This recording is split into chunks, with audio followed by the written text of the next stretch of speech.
Well, cancer is a word we hear quite often. It's impacted so many lives, including maybe your own. This month is National Nutrition Month, and what you can eat or what you eat can help prevent it. So joining us now is Dr. Yousef Gaffar with AdventHealth. Thanks so much for joining us today. Oh, good morning. Thank you for having me. All right, so this is really important information. How is your diet so important to cancer prevention?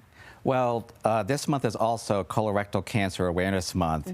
And one of the shocking things over the past 15 years, there has been the rise of the number of people diagnosed with colon cancer under the age of 50.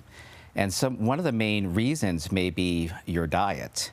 And that includes eating smoked foods, red meat, and processed foods. And so there are things we can do to lower our risk of colorectal cancer and perhaps other cancers. That includes different types of vegetables, like cruciferous vegetables like cauliflower and broccoli. Okay.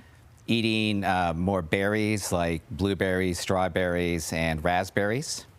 Also, we can increase beans in our diet, eat amount of beans in our diet. Also, we can eat more nuts, more whole grains, that sort of thing. So those all can reduce our risk. Okay, so there are many different types of diets out there, right? Like the Mediterranean diet, the keto diet. Does all of that make a difference too? Yes, and I think it goes beyond our general goal of weight loss. I think obesity can increase our risk of cancer and other conditions. But how we lose weight is just as important as in terms of just losing the weight itself. And so that includes eating a plant-based or vegetarian diet that can reduce the risk of colon cancer by up to 50%. Additionally, we can also talk about diets like the Mediterranean diet, which can decrease our risk of cardiovascular disease. Another diet that's also out there that a lot of people talk about is a low-carb or keto diet. That might improve your chance of losing weight, but it has not been shown to reduce your risk of developing cancer. How about food labeled organic? So organic food is really foods that have been raised without the use of pesticides.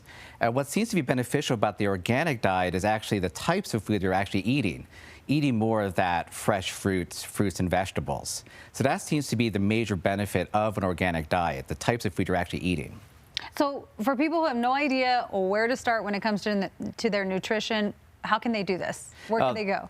Right. I mean, one of the things that when patients see me, they said, well, I went to Dr. Google first. People often talk about that. And there's a lot of information out there, but a source of information I often point my patients to or just recommend is looking at the American Cancer Society website at cancer.org. Okay. Dr. Gaffar, thanks so much for coming on the show. Oh, thank you for having me. Thank you. And remember, you can watch all of our interviews on our website, cbscolorado.com. We'll be right back.